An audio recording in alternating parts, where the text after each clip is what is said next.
हित चाहत भोग नए नर,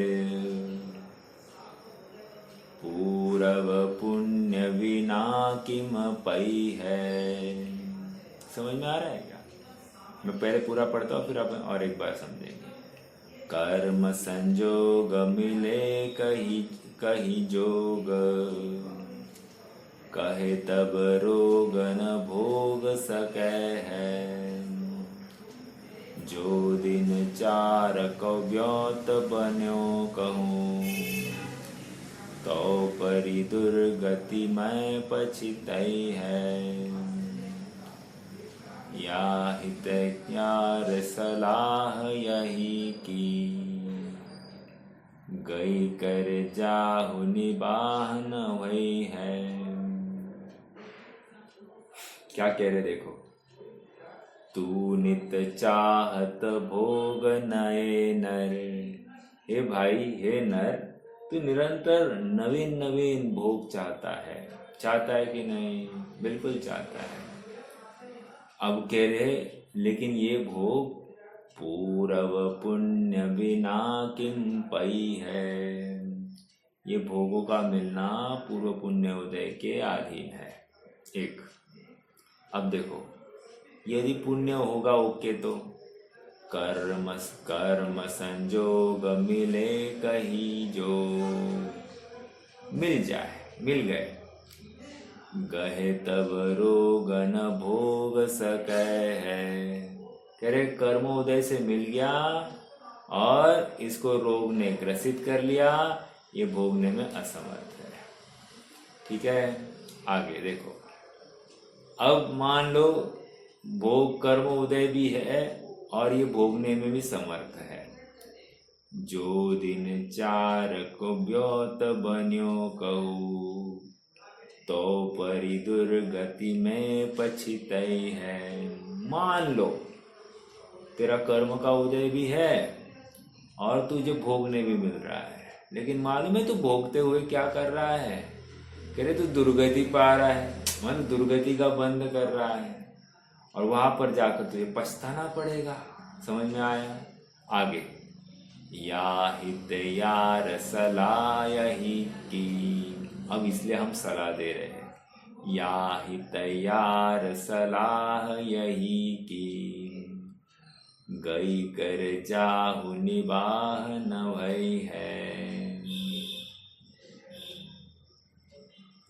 क्या ये सलाह है कि तुम इनकी ओर से गई कर जाओ, अर्थात उदास हो जाओ।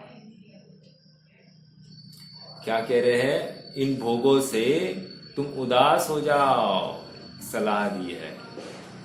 हम में से कितने जनों की ये सलाह अच्छी लगेगी पता नहीं, क्योंकि कदाचित हम भोगों की परिभाषा अपनी अपनी कल्पना शक्ति के अनुसार करते हैं।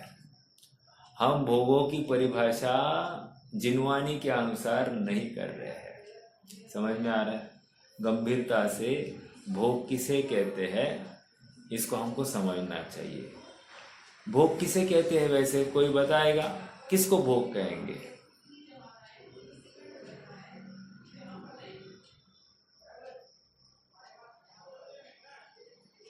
एक बार भोगा जाए।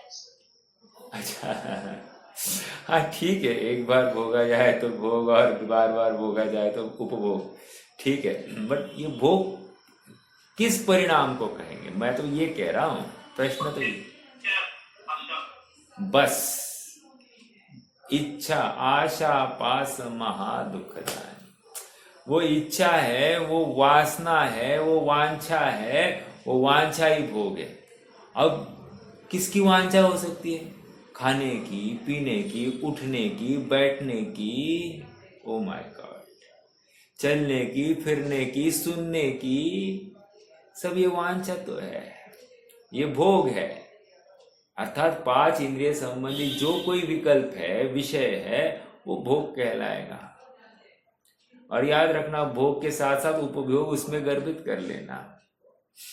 हाँ, तो बहुत खतरनाक है। और ये कह रहे हैं कि ये सब भोग क्या है? दुख है। इसलिए तुम उनसे निवृत्त हो जाओ, इनकी चाह ही मत करो। अब ये क्या कह रहा है, इतना तो करना पड़ेगा साहब, बाकी तो सब छोड़ देंगे लेकिन इतना तो करना पड़ेगा। कह रहे नहीं, तेरा स्वभाव का निर्णय कर, ये पुद्गल द्रव्य तुझ में प्रवेश करता नहीं है, तू पुद्गल द्रव्य में प्रवेश करता नहीं है, दोनों अत्यंत भिन्न है, अपने में बैठे हैं। तो इसका मतलब कोई किसी का करने में समर्थ नहीं। और ऐसा जिस समय निर्णय हो जाएगा तुझे भेद विज्ञान हो जाएगा। समझ में आ रहा है क्या? इतना सरल वस्तु स्वरूप सामने रखा जा रहा है। गाथा 184-85 का अपना थोड़ा सा अंश बाकी था, उसको एक बार पढ़ लेंगे और फिर आगे बढ़ेंगे। आगे की भी गाथा बहुत इंटरेस्टिंग है। गाथा का पाठ करेंगे क्या? एक बार गाथा का पाठ कर लेते हैं, हिंदी अनुवाद ही पढ़ लेते हैं।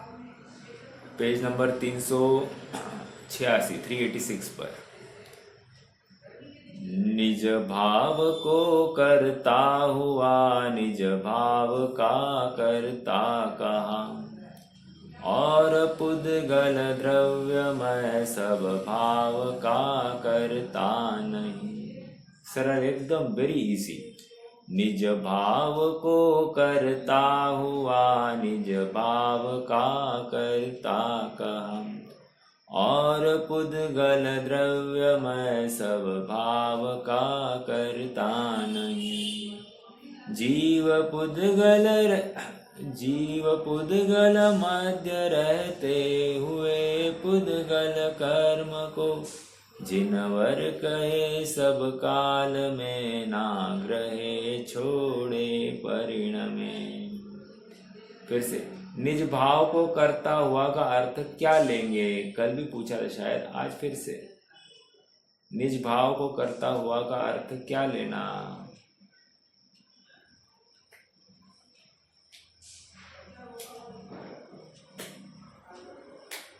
क्या मिठाइयाँ बन रही है क्या आजकल?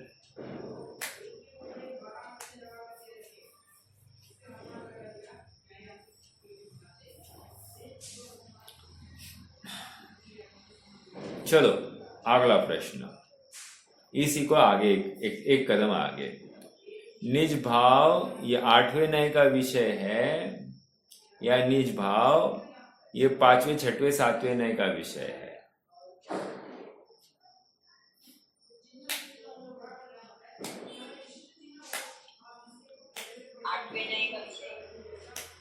नहीं, इस गाथा के हिसाब से चलना है आपको। आपने पढ़ा है क्या? कल आप थे स्वाध्याय में, तो ये तो हाँ, तो चर्चा ऐसी तो नहीं आई थी। अरे हाँ, निज भाव ये 6वें 7वें 8वें नय, 5वें 6वें 7वें नय का विषय है। अर्थात जिस भाव से युक्त वो आत्मा परिणमित हो रहा है, वो भाव उस आत्मा का है, इसको निज भाव कह रहे हैं। हाँ, आपको याद होगा जयसेन स्वामी ने लिखा है, अशुद्ध निश्चय नय से, परम शुद्ध निश्चय नय से तो अकर्ता ही है, लेकिन अशुद्ध निश्चय नय से अपने भावों का कर्ता अपना आत्मा ही है। कोई पर द्रव्य ने जबरन मेरे भाव बिगाड़े नहीं है। एक एग्जाम्पल मैं देता हूं और फिर अपन थोड़ा सा एक कदम आगे बढ़ेंगे। ऐसा कहते हैं कि नरक की मिट्टी का, या वहां इतनी ठंड है, ऐसा लेते हैं थोड़ा सा, वहां इतनी ठंड है तो वो ठंड थोड़ी पास, उसकी ठंड की थोड़ी सी लू भी लग जाए, तो लू मतलब वो ठंडक लग जाए, तो 1000 योजनों दूर का लोहा भी वो उसके टुकड़े टुकड़े हो जाए। समझ में आ रहा है क्या? हाँ, यदि गर्मी आ जाए तो गर्मी में 1000 योजन दूर एक लोहे का टुकड़ा पिघल जाए। यदि उस मिट्टी का कण आ जाए तो हजारों योजन के जीव मर जाए। प्रश्न है आप सबसे, प्रश्न ये है कि वो जो दुख का कारण क्या है? मतलब वहां पर ये तीव्र गर्मी है, तीव्र ठंडी है, वो दुख का कारण है या नहीं?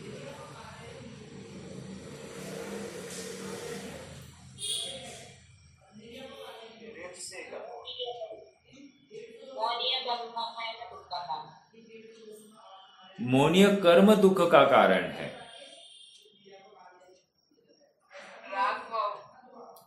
बस ये मेरा एकत्व भाव, राग भाव, ये मोह, ये दुख का कारण है। वो गर्मी ना दुख का कारण है ना सुख का कारण है, ठंडी ना दुख का कारण है ना सुख का कारण है।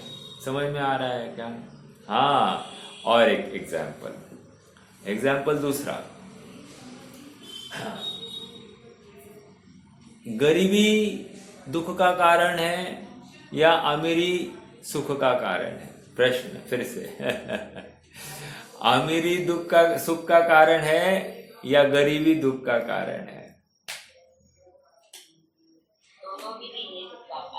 हाँ, तो फिर दुख या सुख का कारण क्या है? वैसे दो, राइट, अर्थात वहां पर भी गरीबी या अमीरी का भाव, मैं अमीर मैं गरीब, ये भाव दुख का कारण है। अमीर होना ये भी दुख का कारण है। हाँ, अर्थात वो आकुलता ही उत्पन्न कर रहा है ना, निराकुलता कहाँ है? और ये निष्कंटक ऐसा मार्ग यहाँ पर बताया जा रहा है। कह रहे हैं इस मार्ग में, इस चेतन द्रव्य में ना अमीरी है ना गरीबी है। तो यहाँ पर आकुलता लेकर बैठेगा, लाखों चिंताएं लेकर बैठेगा, उन सब का उपाय एक ही है। कह रहे इस आत्मा में चिंता नाम का कोई गुण ही नहीं है। तो तू चिंता करता क्यों है? समझ में आ रहा है क्या? चिंता करने से एक भी प्रॉब्लम सॉल्व नहीं होगा। अपन, ऐसा मेरा स्वभाव है कि जहां पर अन्य किसी भी द्रव्य का प्रवेश नहीं है तो मुझे क्यों अब व्यग्रता होनी चाहिए? एक, मान लो विकार हो भी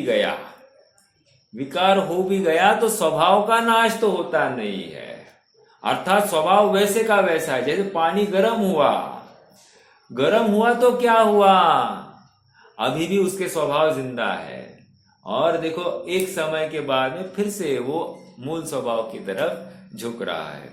निष्कर्ष इतना ही कि स्वभाव में नाश नहीं हो रहा है। उसी प्रकार आत्मा का स्वभाव भी त्रिकाल शुद्ध, सुख और ज्ञान आनंदमय है। ऐसा ही हमेशा बना रहेगा। चाहे मैं पर पदार्थ में अपनत्व करूं चाहे ना करूं, मेरा स्वभाव तो जैसे का तैसा, जो का त्यों भरपूर बना रहेगा। समझ में आया? हाँ जी। देखो एक बहुत मार्मिक बात है। ये कह रहे हैं 47 शक्तियां है ना? प्रश्न है आप सबसे, 47 शक्ति में ऐसी कौन सी शक्ति है कि जो ये दिखाती है कि जीव राग भाव का करता है?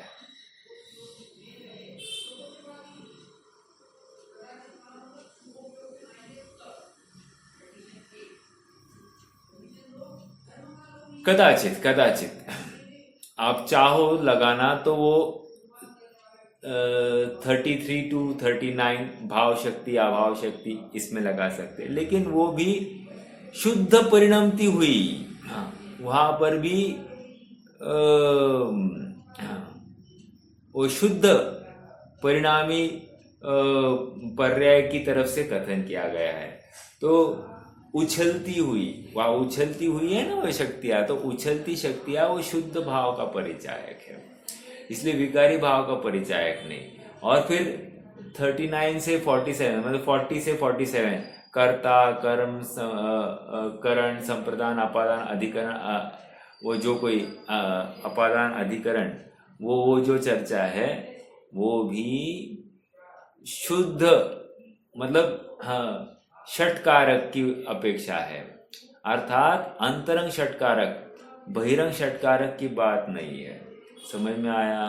फिर से क्या कहना है मुझे इतना कहकर कि 47 शक्ति में ऐसी एक भी शक्ति नहीं है जो ये दावा कर रही कि इस राग भाव का कर्ता जीव है।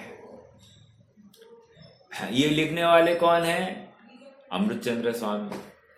अब देखो, आ जाओ यहां पर प्रवचन सार में, अपन अब आगे जाकर 47 नए पढ़ने वाले हैं। और देखो ना अभी आश्चर्य, आचार्य देव 47 नए बताएंगे और 47 नयों में एक भी नया ऐसा नहीं है जो ये सिद्ध करके दिखाए कि ये राग भाव जीव ने नहीं किया है। क्या कहा? एक भी नया ऐसा नहीं है जो ये सिद्ध करके दिखाए कि जीव ने ये राग भाव नहीं किया है। वहां पर कह रहे जीव राग भाव कर ही नहीं सकता 47 शक्तियों में, और यहां पर 47 नयों में ये कहेंगे कि एक भी नया ऐसा नहीं है जो ये सिद्ध करके दिखाए कि ये राग भाव का कर्ता जीव नहीं है, अर्थात जीव ही करता है ये राग भाव।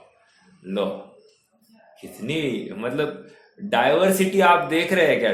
मतलब वहां एकदम मतलब कर ही नहीं सकता, और यहां जीव ही करता है, अन्य कौन करेगा?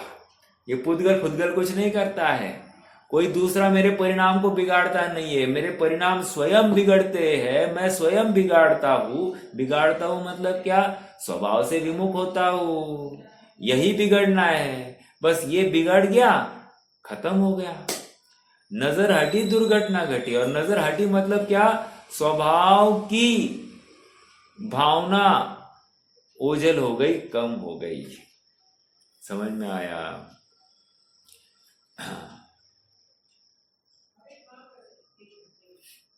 अज्ञानी क्या कर रहा है? दिन भर जो हो रहा है और जो होने वाला है उसका कर्ता बन के बैठा है, स्वामी बन के बैठा है, और ज्ञानी होते हुए को जान रहा है। जैसे भूख लगी, भोजन किया, तो अज्ञानी कहता है पेट भर भोजन किया। समझ में आ रहा है क्या? ज्ञानी भी पेट भर भोजन करेगा, लेकिन कहेगा इसमें से एक कण भी मेरे आत्म प्रदेश में प्रवेश नहीं कर गया। हाँ, मतलब ये चेंज है। वो उस भोजन का ज्ञाता मात्र है, मैं इस भोजन को ग्रहण कर सकता हूँ, इस भावना से शून्य है। ये भोजन मेरे लिए शक्ति प्रदान करेगा, इस भावना से शून्य है। कैसा अद्भुत वो चिंतन होगा, कैसा वो विश्वास होगा कि भोग रहा है उस समय में भी मैं अभोक्ता हूं, ऐसी दृढ़ भावना उसकी बनती होगी। ये थोड़ा जादू है, मतलब ये एक अनएक्सप्लेनेबल और समझाया नहीं जा सकता ये पर्टिकुलर प्रोसेस, या ये पर्टिकुलर मतलब भोग रहा है और कह रहा है कि नहीं भोगता हूं, करता हो रहा है, दिख रहा है, और कह रहा है कि मैं करता नहीं हो सकता। मान्यता ऐसी है और परिणाम वहां पर कर्तापने के दिखाई दे रहे हैं। अब ये कैसे कौन समझाए? चौथा, पांचवा, छठा गुणस्थान very difficult to understand, very difficult. समझ में आ रहा है? देखिए, स्वयं कर्म करोति आत्मा, आत्मा स्वयं कर्मों को करता है। और कल हमने देखा स्वतंत्रता करता, यह परिणमति स करता। आत्मा स्वयं उस परिणाम से परिणत हुआ है, तो आत्मा ही उस भाव का करता है। स्वयं तत्फल मश्नुते, मश्नुते मतलब वो भोगता है, उस फल को भी स्वयं ही भोग रहा है। पहले तो कर्म उपार्जित भी यह आत्मा स्वयं कर रहा है, और स्वयं ही उस फल को भी भोग रहा है। चलिए, आइए थोड़ा सा आज पढ़ेंगे एक बचा हुआ अंश, और फिर आगे बढ़ेंगे। पेज नंबर 391 है मेरे ख्याल से।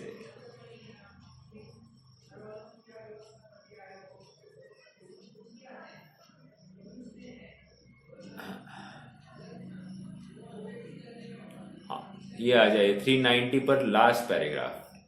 अहो वस्तु स्वरूप अलौकिक है। वाह, क्या कह रहे हैं, ये लगा क्या आपने को वस्तु स्वरूप अलौकिक है। एक बहुत अच्छा उदाहरण सुनाइए, ये उदाहरण भी आपको सुनाऊं और फिर आगे बढ़ेंगे। मान लो कि हमको थोड़ी कोई तकलीफ हुई होगी। अब तकलीफ हो गई तो टेस्ट कराया, टेस्ट में हमने 10-15 हजार खर्चा किया। मान लो MRI कुछ करना पड़ा या फिर कोई एक टेस्ट करने का 10-15 हजार खर्चा हो गया, और टेस्ट का निदान आ गया, अर्थात ये पता चला कि कोई प्रॉब्लम नहीं है। अब 15,000 गए हैं तो भी ये निश्चिंत है, खुश हो गया है। हुआ है कि नहीं हुआ है? अर्थात मैं ये दृष्टांत देकर सिद्धांत देने वाला हूँ। अर्थात हमको ये पता चला कि मुझ में कोई व्याधि नहीं है, सो आई एम हैप्पी। 10-15 हजार खर्चा होने के बावजूद आई एम हैप्पी। हम ये नहीं कह रहे अरे डॉक्टर को अकल नहीं यार, ये तो पहले ही बोल देता, इतना तो चेक करते आना ही चाहिए डॉक्टर को, है कि नहीं? हाँ, फोकट में 10-15 हजार खर्चा किए नहीं, ये 10-15 हजार खर्चा करके भी डॉक्टर को भी थैंक यू कह रहा है और स्वयं भी खुश है। अब यहाँ पर कह रहे तुझे फ्री ऑफ कॉस्ट बता रहे हैं कि तुझे कुछ हुआ नहीं है तुझमें कोई व्याधि नहीं, रोग नहीं, तेरा स्वभाव परम शुद्ध है, तू परम आनंदमय है, तू ज्ञान का घनपिंड है। सुन, तुझे मात्र होती हुई पर्याय को जानना है, बस, और कुछ नहीं करना है। तू उसमें कुछ फेरफार करे ये भी बोझा तेरे माथे पर नहीं है। तुझे बस जो पर्याय आ रही ना उसको जानना। कहाँ जानना? ये मेरे ज्ञान दर्पण पर झलक रही, बस इतना ही जानना है। और ज्ञान दर्पण पर जब झलक रही है तो ये निर्णय करना है कि ये तो मेरा आत्मा ही है। बस ये पूरा तेरा काम है। हाँ, और तू क्या कर रहा है? जैसे ही पर्याय झलकी तुझे पर पदार्थ दिखाई दे रहा है। जैसे ये अभी लैपटॉप मेरे सामने है, तो सामने तो मुझे लैपटॉप कहाँ दिख रहा है? ज्ञान दर्पण पर दिख रहा है या सामने दिख रहा है? यदि मैं उसको बाहर देखूं तो कह रहे गया, तूने गे से ज्ञान होना माना नहीं। ज्ञान दर्पण पर ये इसका चित्र रेखांकित हुआ है, उस चित्र को मैं देख रहा हूं ज्ञान दर्पण पर। ओ माय गॉड, विचार करना।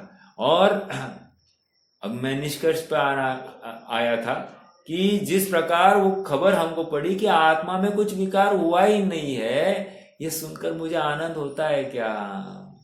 आत्मा अबंध स्वभावी है, ये सुनकर मुझे आनंद होता है क्या? जैसा आनंद वहां पर हुआ था कि मुझे कुछ हुआ नहीं है, कितना निश्चिंत और निराकुल हो गया। ऐसे ही कह रहे तुझमें कुछ बंध नहीं है, रोग नहीं है, विकार नहीं है, ऐसा सुनकर तू निश्चिंत क्यों नहीं होता है? इसका मतलब तू बोझा लेकर, भार लेकर, अनंत की चिंता लेकर तू बैठा है स्वाध्याय में।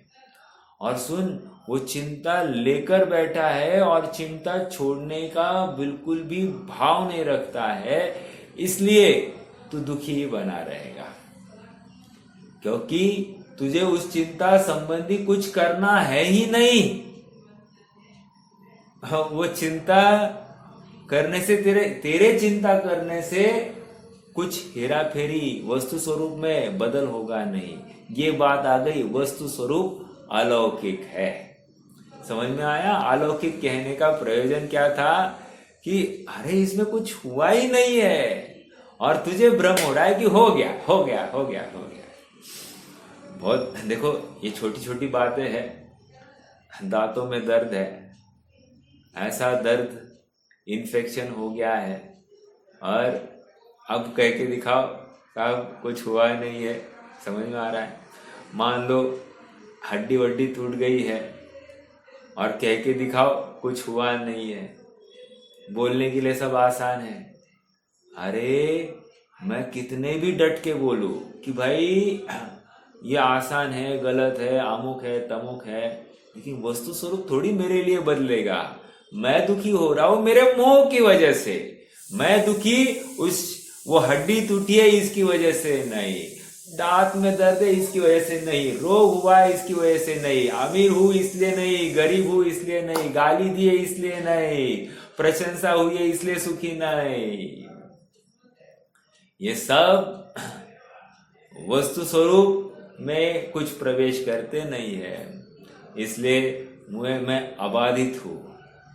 मैं साध्य साधक मैं अबाधक, वाह। मैं साध्य साधक मैं अबाधक, कर्म अरुत सुफल नित्य। ये विचार आता है क्या रे दिन भर अपने को? एक शांति से बस इस पंक्ति को आप दोहराओ ना, मैं कर्म और कर्म की परिणति से अप्रभावित हूं। अभी यहां से मान लो भूख लग जाए तो क्या करेगा? बोलेगा साहब पापी पेट का वो सवाल है, इमीडिएटली पापी पेट दिखाई देता है। और इतना कमाया क्यों है? खाने के लिए ही तो कमाया रहना, नहीं तो क्यों कमाना फिर? ये प्रश्न अपन उल्टे स्वयं को पूछते हैं उपेक्षा पूर्वक। आज एक आर्टिकल पढ़ रहा था न्यूज़पेपर में, दिवाळीचा फराळ घरी करायचा तो बाहेर ना आणायचा। मतलब दिवाली में जो पकवान बनाए जाते हैं, मतलब जो कोई नमकीन मिठाई जो कुछ बनाई जाती है, वो घर का खाना अच्छा है या बाहर का खाना अच्छा? बाहर का मतलब अब आजकल होटल से ही मंगवा लेते हैं, या फिर कोई ग्रुप्स होते हैं उनसे ऑर्डर देकर मंगवा लेते हैं, या फिर आजकल देखा जाए तो महाराज को ही घर पे बुलाते हैं, महाराज को बोलते करो भाई, और फिर महाराज को ऑर्डर देकर महाराज से करवाते और कहते हैं घर पे बनाए हैं, आदि आदि अनेक बातें। चलो, तो वहां पर ये बात आ गई कि क्या करना, क्या सही। और उस लेख में उस लेखक ने इतना बैलेंस बिठाने की कोशिश की है कि घर का बनाया हुआ अच्छा और बाहर का लाया हुआ भी अच्छा। अब कैसे?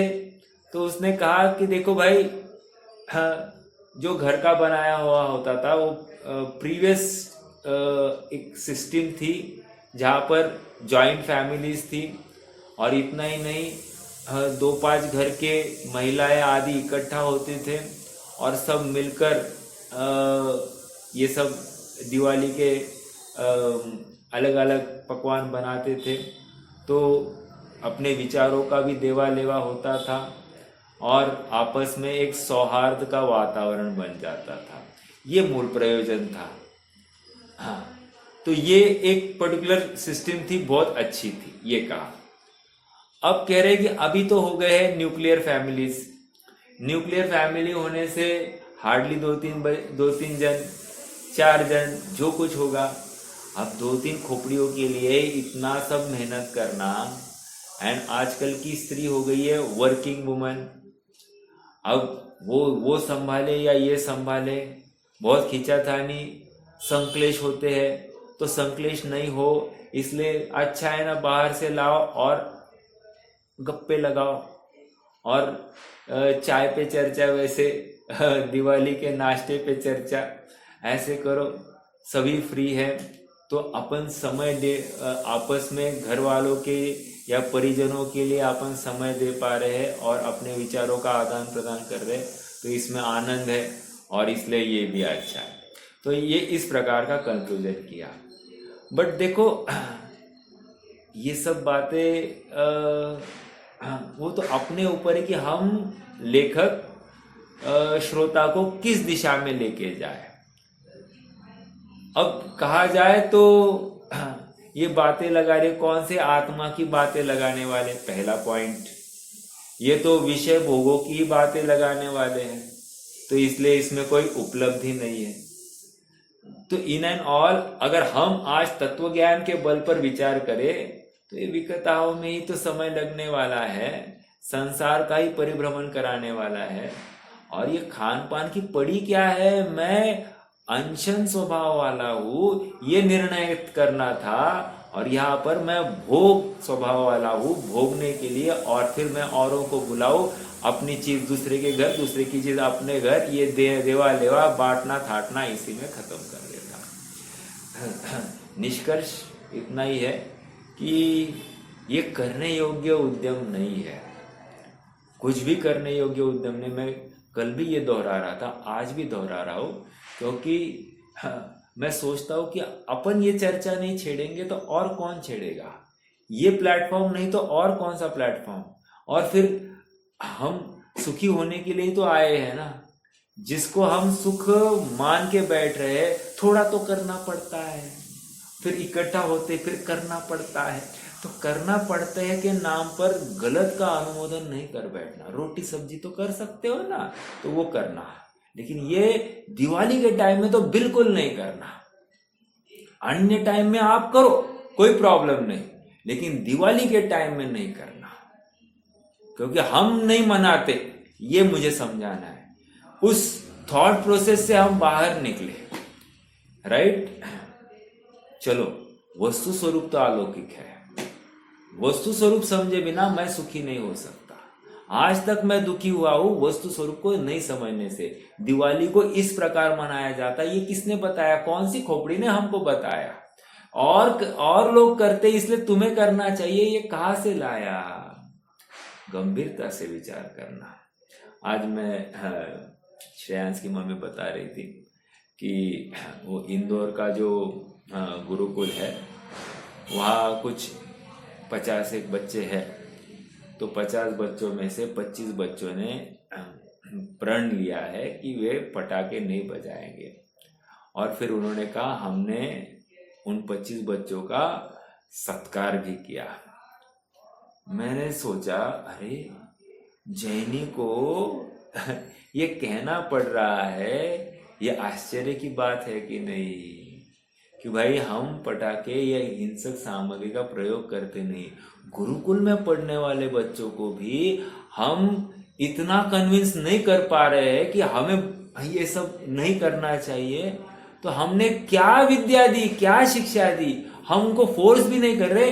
ये बातें फोर्सफुली रखी जानी चाहिए एंड 100% रिजल्ट होना चाहिए। हाँ, ऐसे प्रेरणा मतलब लीची पीची प्रेरणा देकर काम होता नहीं है। यहाँ पर दम से अपनी बात को रखा जाना चाहिए और दम से देखा जाना चाहिए कि हर बच्चा उसका अनुकरण कर रहा है, उसको प्रेरणा दी जानी चाहिए। चलो, बात तो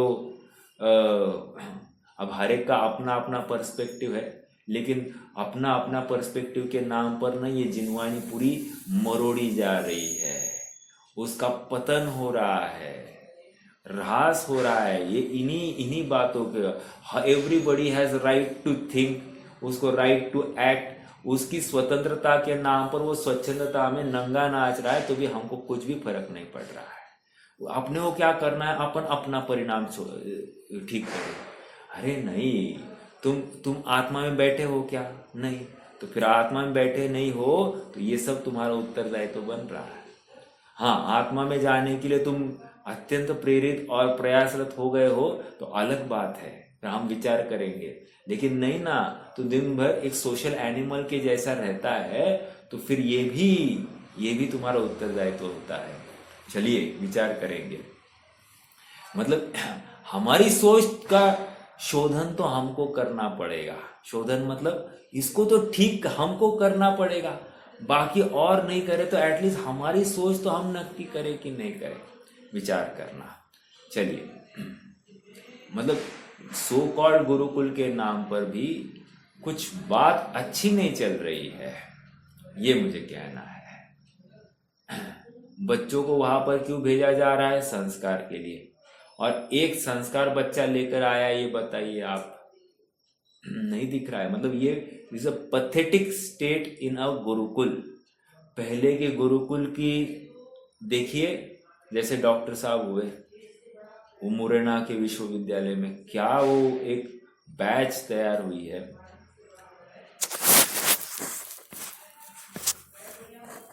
पेरेंट्स गुरुजनों को ड्राइव कर रहे हैं कि तुम हमारे बच्चे को कैसे पढ़ाओ, काम नहीं बन रहा है।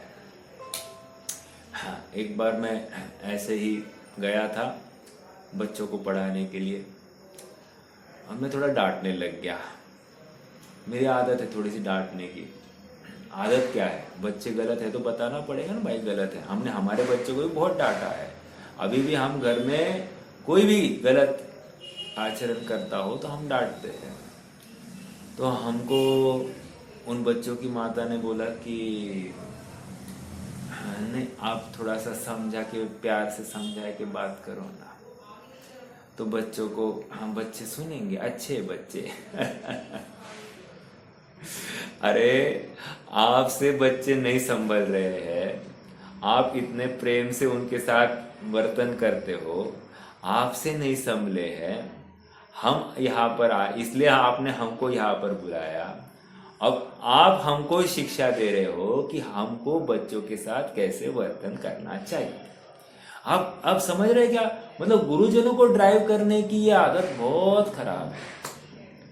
अरे उल्टा माँ बाप को कहना चाहिए, उन्होंने जो कुछ कहा है सही कहा है, तुम्हें उनके अधीन रहना चाहिए, वो गलत बोल नहीं सकते। ये स्ट्रांगली कहने की बात थी। उल्टा चोर कोतवाल को डांटे, ऐसी बात है। समझ में आ रहा है क्या? उनकी तो गलती हुई है और गुरुजनों को भी गलत कर रहे हैं, और सारा बच्चों के बिगड़ने का सब श्रेय गुरुजनों के माथे डालना, ये भी अच्छी बात नहीं। समझ में आ रहा है क्या? हाँ देखो, चलो आगे बढ़ते। नहीं, I am giving a food for thought, मतलब विचारधारा कि कुछ गलत हुआ तो कितना सामने वाले का गला पकड़ने के लिए हम जाते हैं। अपन अपने बच्चे को एकदम दूध का धुला मान लेते हैं, ऐसा नहीं होता। चलिए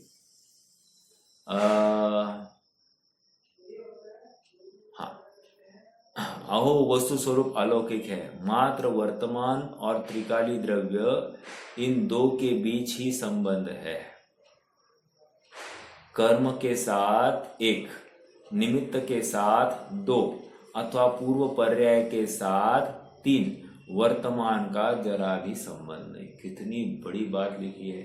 अब इसमें लगाते जाओ ना, कर्म के साथ, निमित्त के साथ, ठंडी गर्मी, धूप छाव, रोग निरोगावस्था, शक्ति वाली अवस्था या एकदम शिथिल अवस्था, रोग वाली अवस्था, इस अवस्था का आत्मा के साथ कुछ भी संबंध नहीं। ज्ञानावरण के उदय से आत्मा का कुछ बिगड़ता नहीं, दर्शन मोह के उदय से आत्मा का कुछ बिगड़ता नहीं।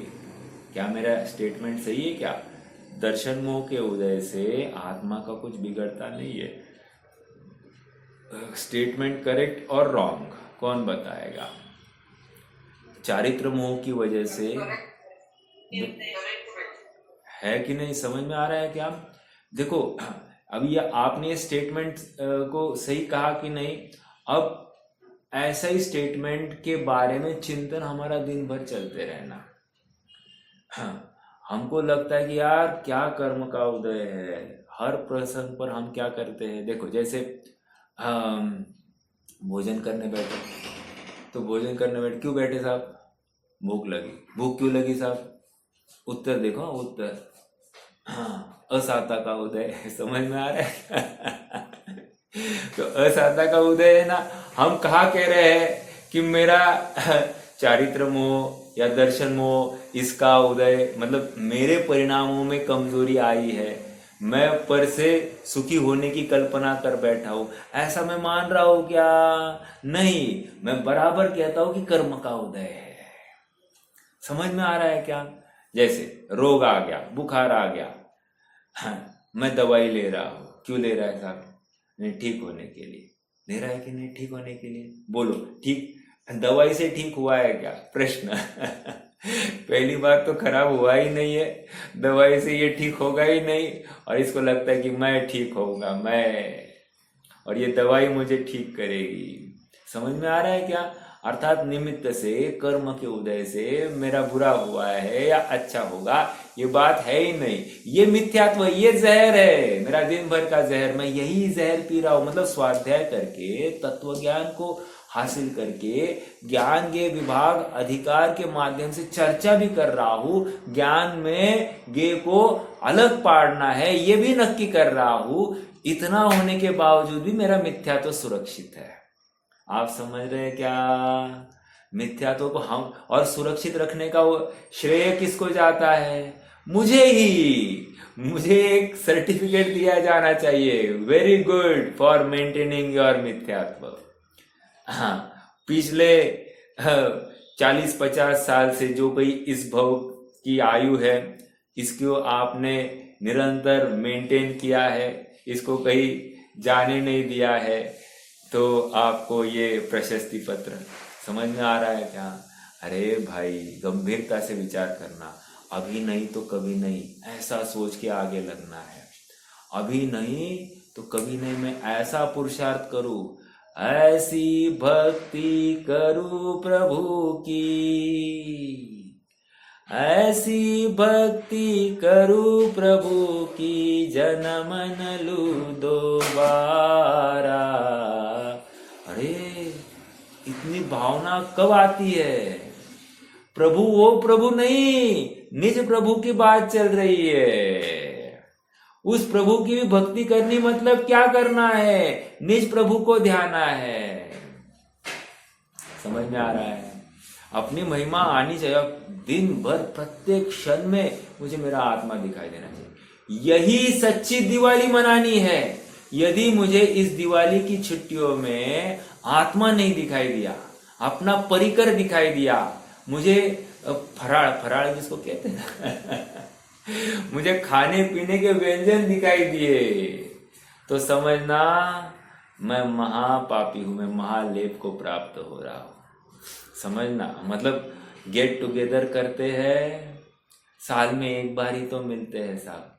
एक बार मिले हैं तो तुम तत्व ज्ञान करो, एक बार मिले हैं तो परस्परोपग्रह जीवानाम, एक दूसरे का हाथ पकड़ के धर्म मार्ग में खींचो इसको, हर किसी को।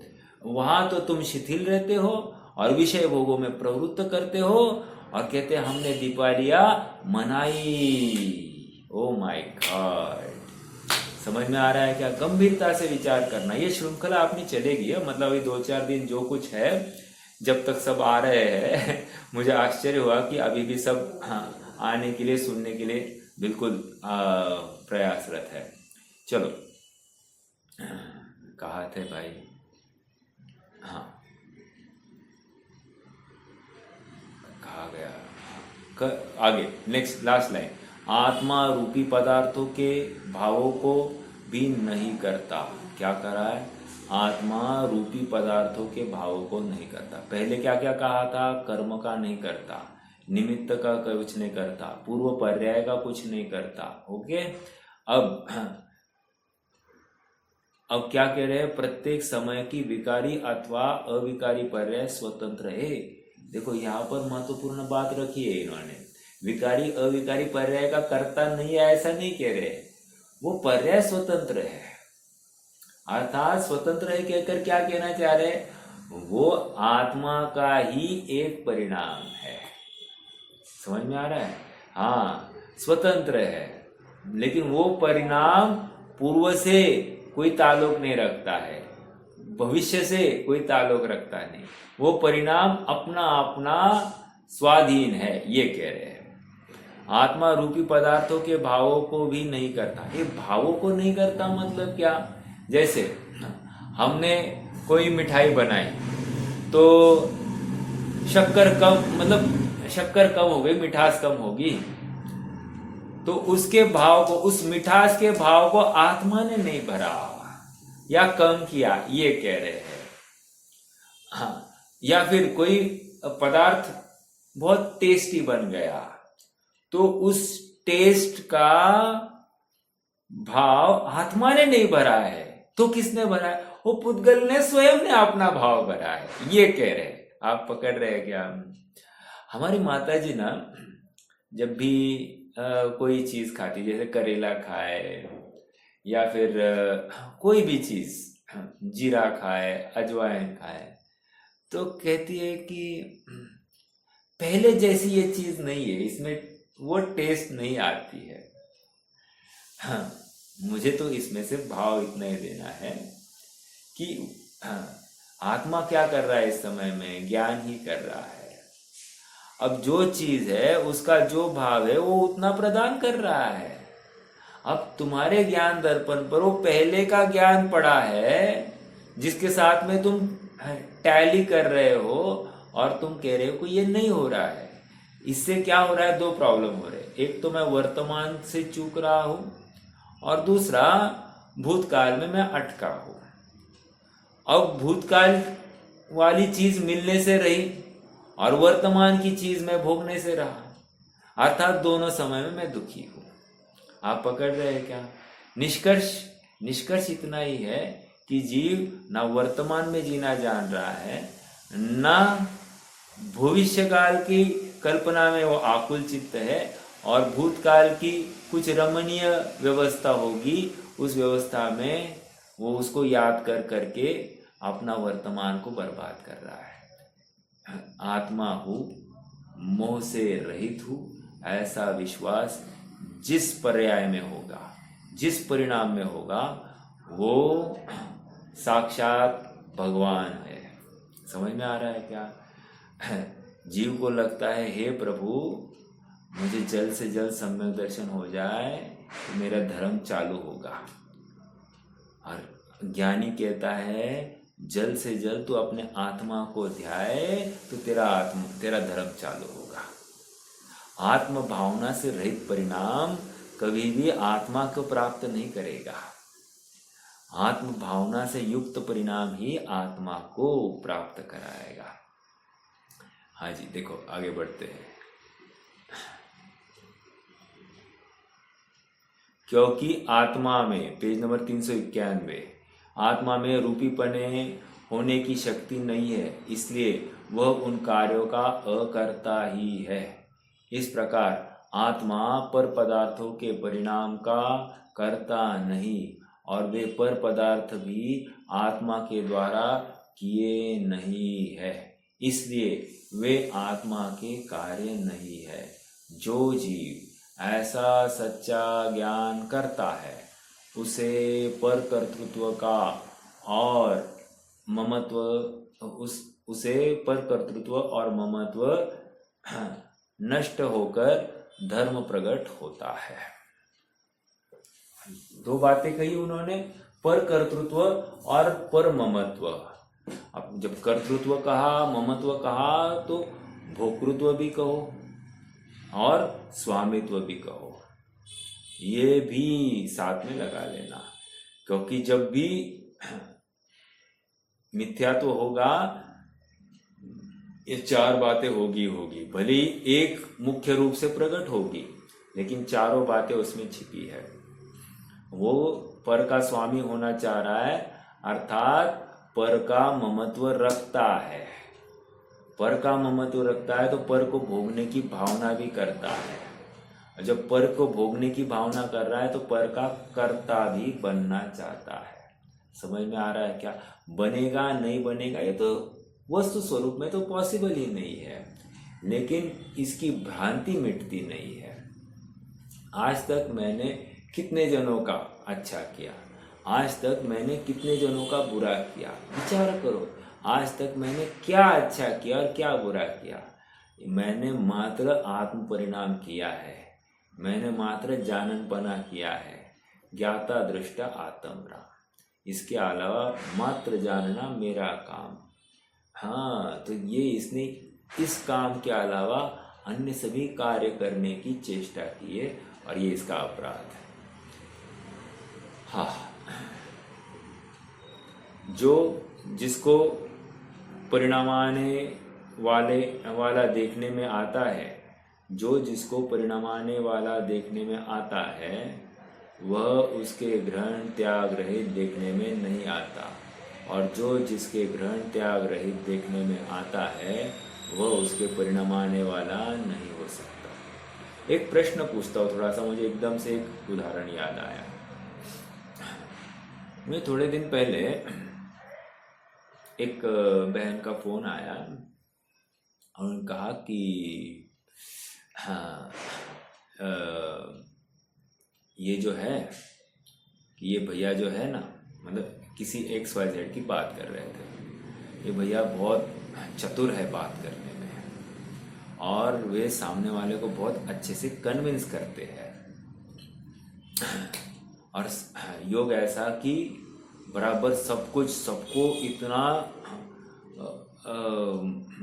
मतलब एक नहीं, उन्होंने उस सोसाइटी के 20 जनों को कन्विंस किया और कन्विंस कर कर उनसे हाँ भरवाई और वहाँ पर अब नवीन स्कीम करने की तैयारी की है। मतलब वहाँ एक पुरानी बिल्डिंग थी, बिल्डिंग को डेमोलिश करके वहाँ पर नवीन बिल्डिंग बांधने का नक्की किया। तो कह रहे उन्होंने 20 जनों को कन्विंस किया। बहुत चतुराई, बहुत चतुराई। मेरा प्रश्न है आप सबसे, इसमें आत्मा ने क्या किया? आत्मा ने मात्र परिणाम किए हैं या आत्मा ने सामने वाले को कन्विंस किया है? प्रश्न है आप सबसे। वस्तु स्वरूप क्या कह रहा है? वस्तु स्वरूप ये कह रहा है, देखो ये घटनाएं सुनकर हमको लगता है कि हाँ सचमुच ये बहुत चतुर है, राइट? लगता है कि नहीं? लेकिन ऐसा नहीं है। तुम्हारे उदय खड़े हुए बिना तुम्हें ऐसा भाव करने में आ सकता नहीं। एक, अब उदय के अधीन मेरा परिणाम नहीं है, लेकिन मुझे जैसा परिणाम आता है उदय वैसा परिचायक होता है। इतनी सी बात है। निष्कर्ष अगेन कि मैंने दूसरे को नहीं समझाया, वो स्वयं अपना हित देख रहा है और तुम्हें उसका हित समझाने का भाव हुआ। भाव, तुमने उसको समझाया नहीं, लेकिन वो स्वयं अपना हित जानकर हा भर गया है। कार्य अलग अलग है, लेकिन हम दोनों कार्यों का एक के साथ में मिलान कर कर बात करते हैं। ऐसा ही व्यवहार है, लेकिन परमार्थ से देखें तो इसमें बहुत दूर दूर का डिस्टेंस है। ठीक है, निष्कर्ष इतना ही है कि भाई मैंने किसी को कन्विंस किया ही नहीं है। मैंने किसी का क्यों कन्विंस करना? मतलब मान लो कल उसका बुरा हो जाए तो क्या किया? मैंने बुरा किया। एक, कल उसका अच्छा हो जाए तो मैंने उसका अच्छा किया? नहीं, ना उसका बुरा मैंने किया है ना उसका अच्छा मैंने किया है। तभी वस्तु स्वरूप न्यूट्रल रह पाएगा। यदि एक की तरफ से अन्याय हो गया एक अपेक्षा से, तो हर जगह पर वो अन्याय ही होगा, कोई आगे बढ़ेगा ही नहीं इन बातों के लिए। निष्कर्ष फिर से, सबका अपनी अपनी योग्यता से जैसे संयोग की प्राप्ति होनी वैसे होते रहते हैं। ऐसा ही वस्तु स्वरूप है। जो जिसको परिणमाने वाला देखने में आता है वह उसके ग्रहण त्याग रहित देखने में नहीं आता, और जो जिसके ग्रहण त्याग रहित देखने में आता है वह उसके परिणमाने वाला नहीं होता। सरल सरल बात है ये, ज्ञानी और अज्ञानी की बात है। अज्ञानी ग्रहण त्याग से रहित देखता नहीं है, अर्थात ग्रहण करता हूँ या त्याग करता हूँ ऐसा बोल रहा है, और ज्ञानी कह रहा है कि मैं ना ग्रहण करता हूँ ना त्याग करता हूँ। देखो, जैसे आत्मा शरीर कुटुंब लक्ष्मी के ग्रहण त्याग से रहित होने से आत्मा में ये है ही नहीं। अब मानो तो सही कि इन सब से रहित हो, नहीं है ना साहब, इसमें कुछ भी मेरे में तो है नहीं। जैसे आत्मा शरीर कुटुंब लक्ष्मी के ग्रहण त्याग से रहित है होने से उसके परिणाम उनको परिणमा नहीं सकता। ये कितने जन बही खाता करते लिखते होंगे? जितने जन लिख रहे हैं समझना कि अपना स्टेटमेंट गलत कर रहे हैं। समझ में आ रहा है क्या? मतलब दिवाली में नवीन बही खाता होता है, हम व्यापारियों में तो विशेष इसका प्रचलन है, लेकिन कह रहे हैं कि ये बही खाता भी, उसके ऊपर आप स्वस्तिक भी करते हो तो भी यह ज्ञान है। समझ में आ रहा है क्या? सातिया करते हैं कुछ लोग, शुभ लाभ लिखते हैं कुछ लोग, तो उससे भी कुछ भी उपलब्धि नहीं है। लौकिक कार्यों में आप यदि धर्म का अनुष्ठान जोड़ते हो तो ठीक नहीं है। हाँ, उसके पीछे प्रयोजन ये है कि मैं सच्चाई से कार्य करूँगा, मैं किसी को नहीं ठगूंगा, इस दम पर मैं झूठ नहीं बोलूँगा। ये समझ में आ रहा है क्या? मैं चोरी नहीं करूँगा, न अनुमोदना करूंगा। आप पकड़ रहे क्या? मुझे मिल जाए ऐसी भावना भी नहीं करूंगा। उदय प्रमाण जैसा आया है वैसा ही मैं पेश आऊंगा। अचानक से ऊपर नीचे हो जाए बाजार में रेट की, इसलिए मैं बहुत फायदा करके नहीं बेचूंगा। ये सब बातें हैं कि नहीं? तो कह रहे ऐसा तुम्हें परिणाम आता है तो तुम शुभ लाभ लिखो। वो शुभ लाभ इफ ऐसे परिणाम वाला है तो, और तुम वैसा ही मतलब वैसे ही तुम्हारे परिणाम है तो की बात है। अगर नहीं है, साहब कौन करता है ऐसा अगर है, देन डोंट डू इट। गलत धारणा या गलत भ्रामना अपने में नहीं रखना। चलिए आगे बढ़ते हैं। थोड़ा सा 1-2-3 मिनट है, जितना पढ़ पाएंगे उतना करेंगे, और कल अपन नवीन गाथा ही प्रारंभ करने वाले हैं। हाँ, बचा हुआ अंश आप पढ़ेंगे। इतना विशेष जानना कि आत्मा स्वयं हो गया ना? नहीं आया, 1 मिनट। कहा गया? मृत्यु के समय। हाँ, यदि आत्मा लक्ष्मी को परिणमा सकता हो तो वह लक्ष्मी के ग्रहण त्याग रहित कभी नहीं हो सकता। मृत्यु के समय शरीर कुटुंब लक्ष्मी यही पड़े रहते हैं और जीव चला जाता है। ये मेरा एक प्रश्न है, मृत्यु के समय मरण क्यों कहा है? मरण क्यों कहा है?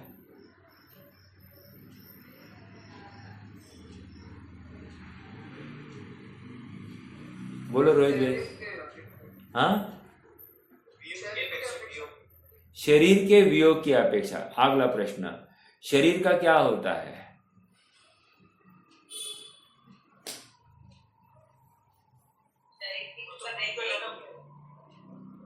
शरीर का नाश होता है क्या? प्रश्न तो ये है। बस, अर्थात जीव और शरीर का वियोग होना। वियोग होना मतलब एक क्षेत्रावगाह में जो तिष्ठते थे, अब वो अलग हो गए। इस अलग होने को ही मरण कहते हैं। अगला प्रश्न, ऐसा मरण ये जीव को कौन से समय में होता है? अर्थात प्रश्न ये है कि मात्र जब मरण हो गया तब हुआ या निरंतर हो रहा है? मतलब क्या निरंतर हो रहा है? मतलब क्या? नहीं, ऐसा नहीं। हाँ बोलिए ममता भाभी, आप बोलिए।